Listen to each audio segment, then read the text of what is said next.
The Cthulhu guys again.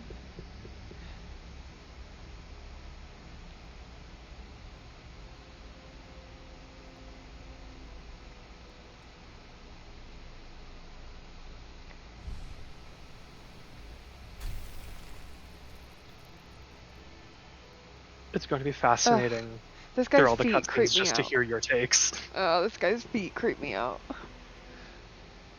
But he's so friendly. No, he's not. Why is her nose so small? You can't just ask people things like that.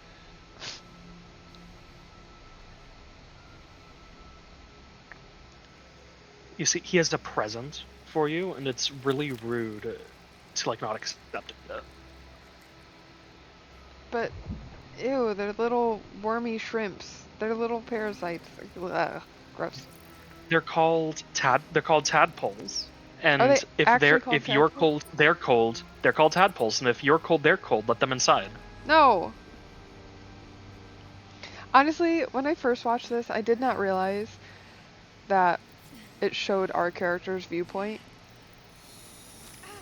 Yeah, whenever we're seeing it from, like, inside, like, a cage, it's just another one of those slots. Ugh, gross. Yeah, and I see the blinking now.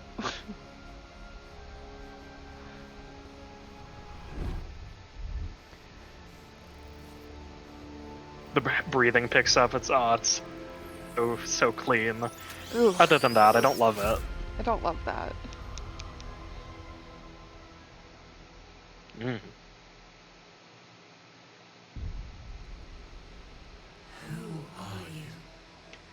And with that, yes, please reset the tutorials.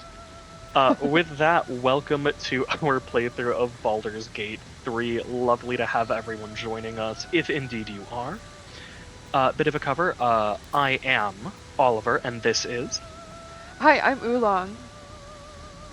And we do not have much experience with Baldur's Gate 3. Yes, if you hear me say reset tutorials, I have played this once before for about an hour. It did not go very well, but I am here trying again. Neither of us are really hardcore gamers, so if you are expecting a walkthrough, a tutorial, or a masterclass in the exact ideal way to build and play this game, You're you in the have wrong found place. the wrong walkthrough. We are two nerds who play D&D together, who are just here to literally play D&D together. Will we have some people joining us eventually? Possibly. But for now, you just have to listen to our two voices. Yes. Okay, so we're doing character creation. You are from the viewpoint of my screen, not Oliver's. So you guys will get to see mostly my character creation, and then Oliver will kind of walk you through what he is creating as well. Hello, I'm back here. So I'm picking a tiefling. They can move 9 per turn. They have dark vision and hellish resistance. So we have resistance to fire damage, taking only half damage from it.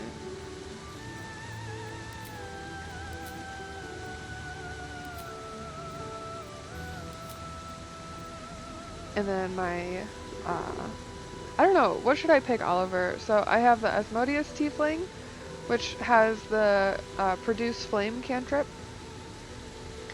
The Mistopheles Okay. Tiefling, which has Mage Hand, or Zerial Tiefling, which has Thaumaturgy. So, I think that they have more than just the cantrips. Like, if I recall, they also have, like, the resistances, and it, like, kind of changes their color and lineage. All of the cantrips are good. I haven't really looked through many guides. All I know is the bare minimum so that we don't pick the absolute worst possible thing, which we might still do anyway, you never know. Yeah, true. I think I'm gonna go with the Mistopheles Tiefling. Okay. And then of course, I'm gonna be a bard. Look at me, beautiful. There's Ranger too, though. Can I ride things? I don't believe so. The ranger has a beast tamer spell, which is summon a familiar, a fey spirit that takes an animal form of your choosing. No, I'll just be a bard.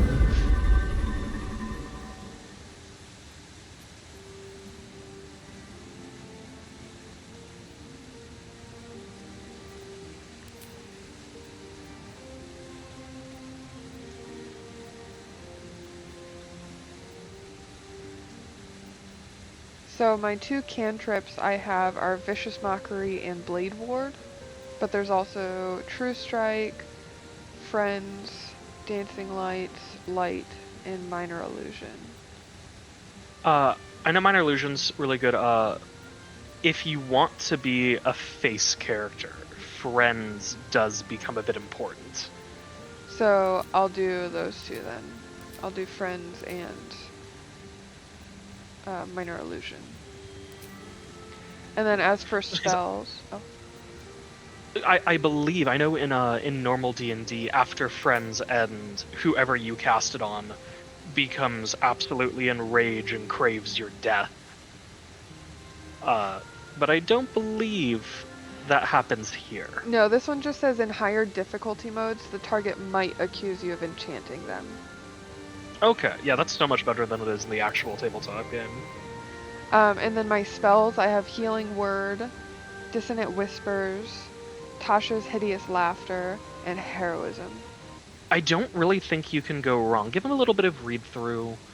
Think about how you want to play the character. There's Animal Friendship. There is animal friendship. Done. I don't want to be a hero, I want to be an animal tamer. I want to be Bard Ranger. Oh, Animal Friendship and higher difficulty modes, the target might become hostile when the spell ends. And then we have Bane. Up to 3 creatures receive a 1d4 penalty, attack rolls, and saving throws. That's a pretty good one. Do I... Hold on, let me read. And through the power of editing magic, there will not be so much dead space in the air. Correct. Okay, so I think I'm going to do Healing Word, Dissonant Whispers, which is 3 to 18 damage, Speak with Animals, and then Bane, which Bane does... Bane fun. Yeah, Bane fun. I like Bane. So I think those are going to be my Okay. spells. And then I'm going to do the Lyre for my starting instrument. What I am doing over here is I'm going to be playing as a half-elf storm sorcerer. Bit of a funny story on this. The first time I ever actually played D&D, I started as a rogue, and due to some stuff that happened in the campaign, I ended swapping him out for a storm sorcerer. I mentioned earlier that I had briefly played Baldur's Gate before, and I was playing as a rogue. That playthrough kind of fell through, so I am pivoting to a storm sorcerer. Where to next? What was that? I'm changing my appearance right now. I know what I want to give her. And she's going to have a septum, because of course she is. Love that. She's going to have heterochromia. Oliver told me about a robot eye later on, and I am just not interested. Because she has pretty eyes. And then her hair. And then we'll get to see Oliver's after we load in. Something to look forward to. Are you done with your appearance?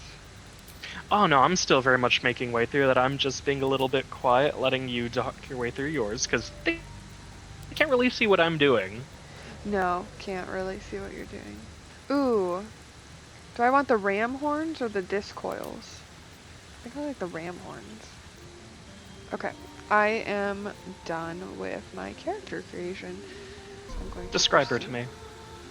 to me. She is a Mephistophelies tiefling, level 1 bard. She has a lyre on her back.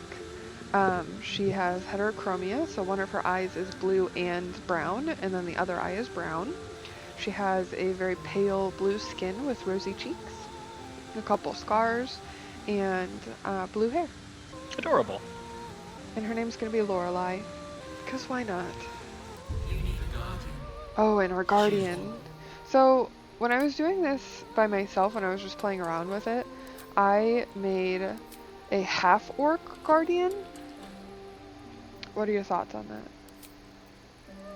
I see no reason not. Remarkable. Good luck. Again, Follow I've your only instincts. played this very briefly. I Remarkable. haven't gotten to Truly. most of the story and the lore. So I'm not gonna say that I'm going into it blind, but I'm going into it without a lot of information. Okay, fair. Okay, body art. She is gonna get some cool body art. Like this.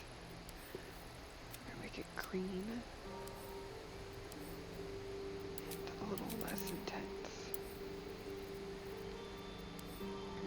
Because then it looks like a scar.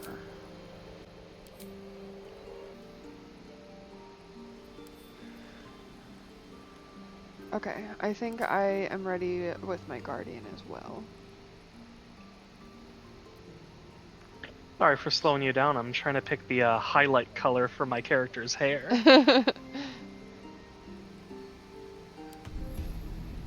It's okay. I clicked venture forth and I am waiting for other players. So hopefully your player shows up.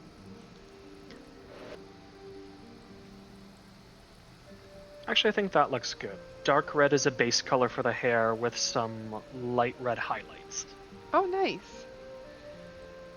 just to give it some more depth. That'll look nice. So what is the point of the guardians? Are they just party members for you, or? I have no clue. Okay. I know that they didn't really come into factor in like the 1 hour I got into the game, so we are Okay. going to learn together what they're for. Fair. I have claws like a cat. Adorable. It's very cute. And you pick out the name after you proceed from the character creation, yes? Yeah, your guardian does not get a name, but you do. Okay. And you said you were going to be Lorelei. I am Lorelei. I think I'm gonna blast for the past this. I think I am gonna keep a Drow Guardian, Yeah? but rather than Lol, let's go Dran. Lovely. Alright, I think I'm ready to venture forth. Are we ready? Okay. We awaken again on the Illithid ship. Overtaken by parasites. Ugh. Left alone. Is that guy Abandoned sleeping or in is the he mystery. dead? I don't know.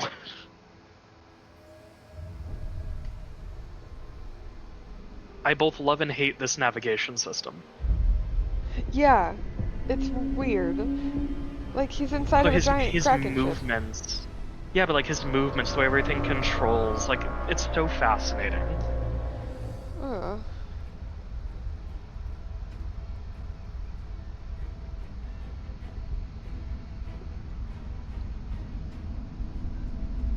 This poor guy. I know, he's like, what?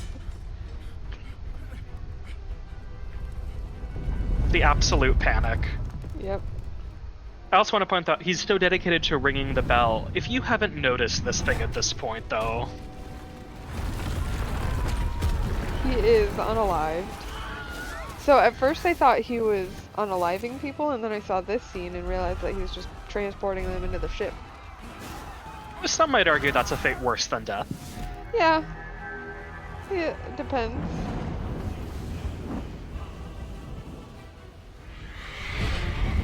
Durgans. And he was So immediately I don't know how mad. much of the lore you want me to fill you in on. Oh, I mean, go ahead.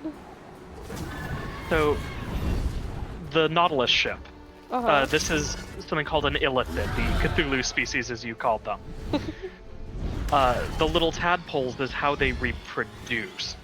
Yes. The Dragon Riders are the gift, and they and the Illithid just hate each other. Oh.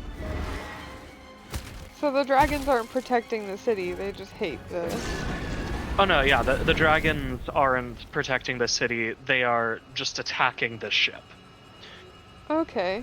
Also, this Possibly is wild. to rescue the that you saw that you said, oh, she has such a tiny nose. Oh, she's a gith. Okay. She's a gif.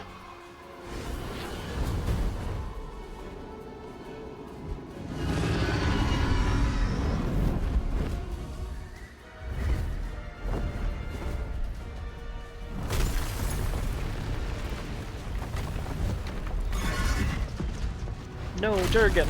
I know, Durgan. They're for sure trying to rescue her. Yeah.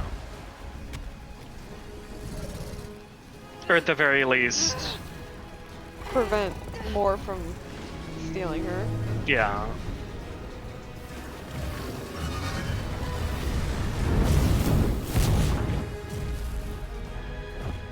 That ship is so cool, though. It is super cool.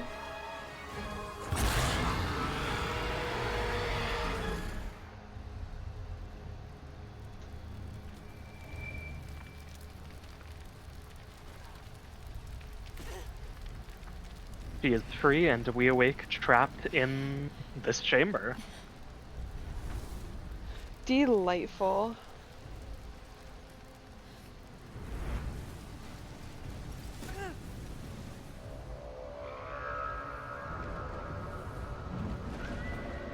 Welcome to Averneth.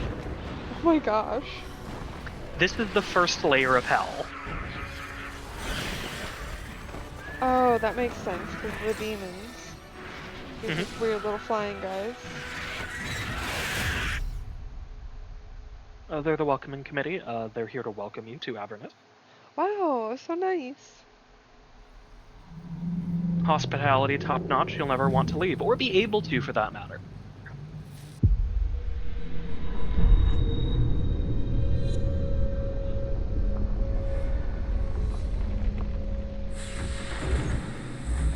Lorelai. Not Lorelai. Oh, is it showing you Lorelai? Yeah. I'm seeing it through my side. I thought this was the first glimpse of my character. Nope, just Lorelai. Oh, there you are. Hello. My head. Wherever we are, it's falling apart. Hello. Arlen. Arlon. Hello. I love that. Hello. Hello, Lorelai. Hello. So welcome to the fun and not at all hostile world of Baldur's Gate 3. Yay, we made it. Investigate around our chambers for a second. I can never remember if there's anything useful near the start, but it's always worth it to check around. Not everyone made it out alive. So, the controls. They're just point and click. Stuck inside if we hadn't been attacked. Yeah. Lloyd hurtling through the plains, resplendent Someone else with got out. psionic energy. If you look at the bottom, though, you will see like where your abilities are. That jump, hide, throw, and shove have like letters attached to it. It's like if I hit a Z, it primes me to jump, and then I just click within range to jump there. I see. Visions project into your mind. A nautiloid hurtling through the plains, resplendent with psionic energy. Hello. Maybe I need more pockets. I'm picking up things. Alright, so do we want to escape the ship for episode 1, or do we want to save that till next time when we actually start play? I think we should save that until next time. Okay.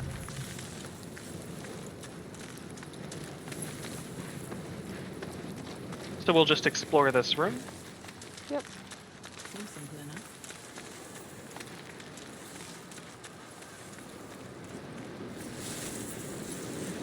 Where the hells are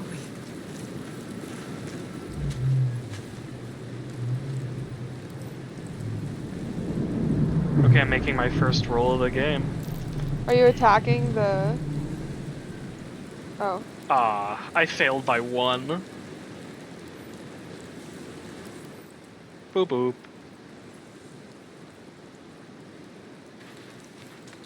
Can you hear the sound prompt when I do stuff? No, So investigate the nursery. it doesn't give me that option. I can use attack or examine. Just left click on it. Oh, I see. That thing came from. The parasite now wriggling behind your eye. Do I reach toward the pool or investigate the pool? Investigate the pool will let you make a check. Okay. Skill checks. Some dialogue options require a skill check, a dice roll that must meet or exceed a target number. Your character's skills add a bonus to this roll. Okay. I have -1 intelligence and I rolled a 6. all right, we're both not smart characters. Yay! Failure. Can we do it again? No. Oh. Once you've made the check is made. We can both make it, but we both failed. So whatever information is hidden in this pod will just go unknown. Oh! My bad. Well then, may I introduce you to another thing? If you come over to me to the squiggly blue pod, please step into the squiggle machine. Oh, cool. Okay. Welcome to Squiggle Machine. Sweet.